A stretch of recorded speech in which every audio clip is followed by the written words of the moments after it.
नमस्कार. स्पर्धा परीक्षांची तयारी करणाऱ्या सगळ्यांसाठी आजचा दिवस खूप महत्त्वाचा आहे.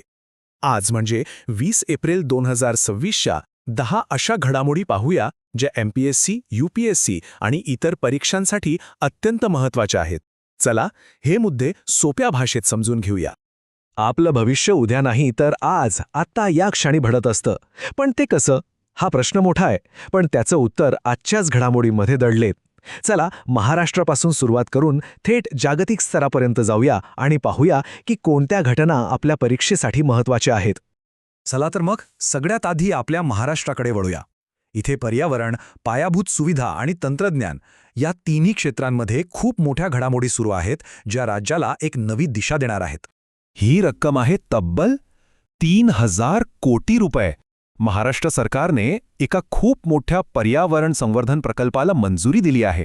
पण महाराष्ट्र सरकार एवढी मोठी रक्कम नक्की कुठे गुंतवत आहे? तर हा आहे नमामि गोदावरी प्रकल्प.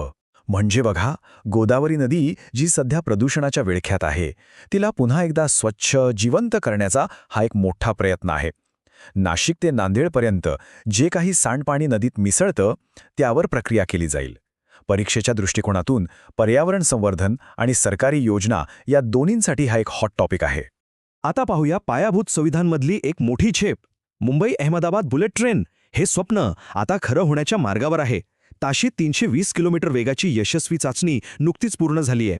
याचा अर्थ केवळ प्रवासाचा वेळच नाही वाचणार, तर आर्थिक विकासालाही प्रचंड मोठी गती मिळणार आहे. आणि आता तंत्रज्ञानाने आरोग्य सेवेत काय क्रांती घडवली आहे ते पाहूया. पुण्याच्या ससून रुग्णालयात काहीतरी असं सुरू झालंय जे खरंच एक नवपर्व आहे. हे आहे राज्याचं पहिलं AI आधारित कर्करोग निदान केंद्र.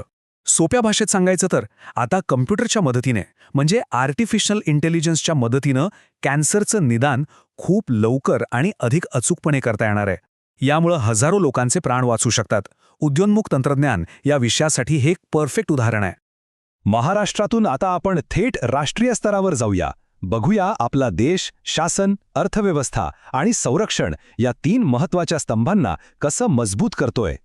देशातली सगळ्यात मोठी प्रशासकीय प्रक्रिया, हो, मी जनगणनेबद्दलच बोलतोय. आणि 2026ची जनगणना ऐतिहासिक ठरणार आहे, कारण ती पूर्णपणे डिजिटल असणार आहे. घरोघरी माहिती गोळा करण्यासाठी एका खास ॲपचा वापर केला जाईल. यामुळे फक्त वेळच नाही वाचणार, तर माहिती अधिक अचूक मिळेल, जी देशाच्या विकासाचा पाया ठरेल. आपली डिजिटल अर्थव्यवस्था अजून एक पाऊल पुढे टाकतीये. रिझर्व्ह बँकेचं जे डिजिटल चलन आहे ना, ई-रुपी, ते आता आपल्या UPI इतकंच सोपं आणि सोयीस्कर होणार आहे. म्हणजे आता QR कोड स्कॅन करून पेमेंट करता येणार आहे. यामुळे या डिजिटल चलनाचा वापर सर्वसामान्यांमध्ये वाढायला नक्कीच मदत होईल. अर्थव्यवस्था आणि प्रशासन झालं. आता वळूया देशाच्या सुरक्षेकडे. इथे भारताने एक जबरदस्त झेप घेतली आहे. 1500 किलोमीटरपेक्षा जास्त.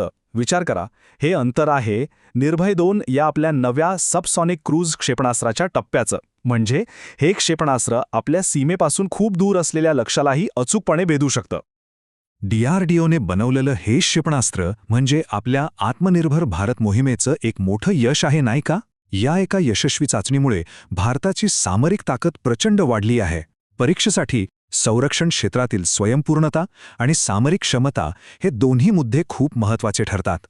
चला आता पृथ्वीच्या वातावरणाचा बाहेर एक झेप घेऊया, थेट अंतराळात.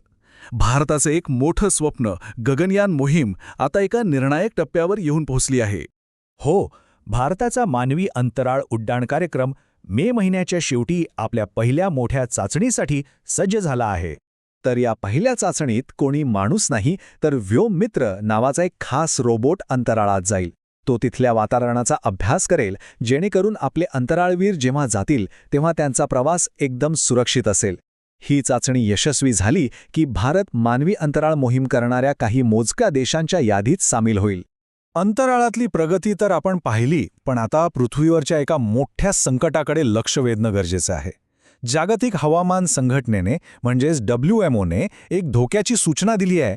येणारे 2025 हे वर्ष इतिहासातलं सर्वात उष्ण वर्ष ठरू शकतं आणि याचे परिणाम भारतालाही भोगावे लागतील. यामागे 2 मुख्य कारणं आहेत. एक म्हणजे एल निनो नावाची नैसर्गिक हवामान घटना, जी समुद्राचं तापमान वाढवते. आणि दुसरं कारण जे आपल्या हातात आहे ते म्हणजे कार्बन उत्सर्जन. हवामान बदल आता फक्त पुस्तकातला विषय राहिलेला नाही, तो आपल्या दारात उभा आहे. आणि आता शेवटचा मुद्दा पण तितकाच महत्वाचा, आंतरराष्ट्रीय सुरक्षा. भारत आपल्या ऊर्जा सुरक्षेसाठी कशी पावलं उचलतोय ते पाहूया. होर्मुझची समुद्रधुनी हा एक खूप महत्वाचा सागरी मार्ग आहे. जगातला जवळपास 20% तेल पुरवठा इथूनच होतो आणि तिथल्या तणावामुळे भारताने आपल्या तेलवाहू जहाजांच्या संरक्षणासाठी नौदल तैनात केलं आहे. हे खूप महत्वाचं आणि धोरणात्मक पाऊल आहे. चला आता या सगळ्या गंभीर विषयांवरून वळूया एका आनंदाच्या आणि अभिमानाच्या क्षणाकडे, क्रीडा विश्वाकडे. ही अभिमानाची बातमी आहे क्रीडा क्षेत्रातून. आपली युवा तिरंदाज अदिती स्वामी हिने आशियाई तिरंदाजी स्पर्धेत कंपाऊंड प्रकारात सुवर्णपदक जिंकून देशाचं नाव रोशन केलंय. खरंच ही एक प्रेरणादायी कामगिरी आहे.